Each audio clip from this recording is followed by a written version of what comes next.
ফিল্মৰ নতুন এটা ভিডিঅ'লৈ আপোনালোকক আকৌ এবাৰ স্বাগতম। আশা কৰোঁ আপোনালোক সকলো ভালে আছে আৰু কালিকে সুপাৰলাইনৰ মতে আপুনি আজি ট্ৰেড কৰি কেনেকুৱা কি পালে আপোনালোকে কমেণ্ট কৰি জনাব। আৰু আজি যদি চাই exactly point to point dot to dot কাম কৰিছে আমাৰ ছুপাৰ লেভেল। ৰাতিপুৱাই ওপৰলৈ গৈ তাৰপৰা যিটো ৰিজেকশ্যন ল'লে, ৰিজেকশ্যন লৈ এটা ফল দিলে, কণ্টিনিউৱাছলি ফল দিলে আমাৰ একেবাৰে তলৰ লেভেলটোলৈকে। ক্লিয়াৰ?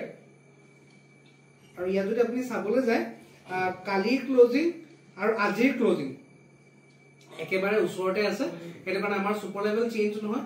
কালি যোনটো মই এনালিচিছ দিছোঁ চেম এনালিচিছ আজিও কি ধৰণে ট্ৰিট কৰিব লাগিব বা মোৰ পইণ্ট অফ ভিউ সেইটো এনালিচিছ কালি যোনটো দিছোঁ আজিও সেইটো চেম হ'ব। আগৰ ভিডিঅ'টো এবাৰ চাই ল'ব। বাকী ছুপাৰ লেভেলখিনি মই আকৌ এবাৰ আপোনালোকক স্ক্ৰীনৰ ছাইডত দি দিছোঁ। বিশেষ একো নকওঁ আজিৰ ভিডিঅ'টো ইমানটোৱে আছিলে। লগ পাম নতুন ভিডিঅ'ত। Till then keep trading.